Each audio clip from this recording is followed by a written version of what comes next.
చిన్నప్పుడు ఇంట్లో మామయ్య పెళ్ళి లేదా పిన్ని పెళ్ళి అవుతూ ఉంటే హడావిడి మామూలుగా ఉండేది కాదు. ఇప్పట్లో పెద్ద పెద్ద మండపాలు ఏం లేవు. ఊర్లో మన ఇంటి ఎదురుగుండా ఉన్న స్థలంలోనూ లేదా తోటలోనూ చేసేవారు. చక్కగా ఊర్లో ఉన్న టెంట్ హౌస్ వాళ్ళని పిలిచి చిన్న స్టేజ్ టెంట్ కట్టించి ఒక మోస్తరు డెకరేషన్తో కానిచ్చేసేవారు. ఊళ్ళో ఉన్న ఫోటో స్టూడియో అతనే ఫోటోగ్రాఫర్. అది కూడా పెళ్లి రోజు ఫోటోలే ఉండేవి. Haldi shoots, pre wedding shoots అనేవే లేవు. ఇంక ఇప్పుడు పెళ్ళిళ్ళంటే వాట్సాప్లో డిజైన్ పంపి ఇన్వైట్ చేస్తున్నాం, కానీ అప్పుడు ఇంట్లో అందరం కూర్చొని శుభలేఖలకు పసుపు రాసి చుట్టాలందరినీ పేరు పేరున ఇంటికి వెళ్ళి మరీ పిలిచేవాళ్ళం. దూరంగా ఉండే వాళ్ళకి కార్డ్ పోస్ట్ చేయడం.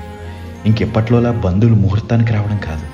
మనోళ్ళ సగం మంది మన వీధిలోనే ఉండేవారు, మిగతా సగం పెళ్ళికి వారం ముందే వచ్చేసేవారు. వాళ్ళకి ఇప్పుడు ఇస్తున్నట్టు హోటల్ రూమ్స్ కాదండోయ్, విడిదిల్లు ఇచ్చేవాళ్ళు. ఇంక ఊరేగింపుకి మంచిగా పూలతో డెకరేట్ చేసిన అంబాసిడర్ కార్. ఇంక వంట అంటారా, చుట్టాలే చేసేవారు. మంచిగా అరిటాకేసి బంతి భోజనాలు పెట్టేవారు. మన చుట్టాలందరికీ మనమే వడ్డిస్తూ వాళ్ళు వద్దంటున్నా సరే వేసుకో చిక్కిపోతున్నావు, పెరిగేసేయమంటావా అంటూ ఎటకారం చేసుకోవడం. ఇప్పుడు పెళ్ళిళ్ళు కూడా ఎంజాయ్ చేస్తున్నాం, కాదనట్లేదు. కానీ లైఫ్స్ బిజీ అయిపోయాం, లేదా దూరంగా ఎక్కడో సెటిల్ అవ్వడం వలన సొంత వాళ్ళ పెళ్ళిళ్ళకి కూడా వెళ్ళలేకపోతున్నాం. అప్పుడంటే మహా అయితే పక్క ఊళ్ళో ఉండేవాళ్ళం కాబట్టి ఇలాంటి పెద్ద అకేషన్స్ని కలిసి మంచిగా ఎంజాయ్ చేసేవాళ్ళం కదా. ఉంటా అండి ఇట్లు మీరారంగ.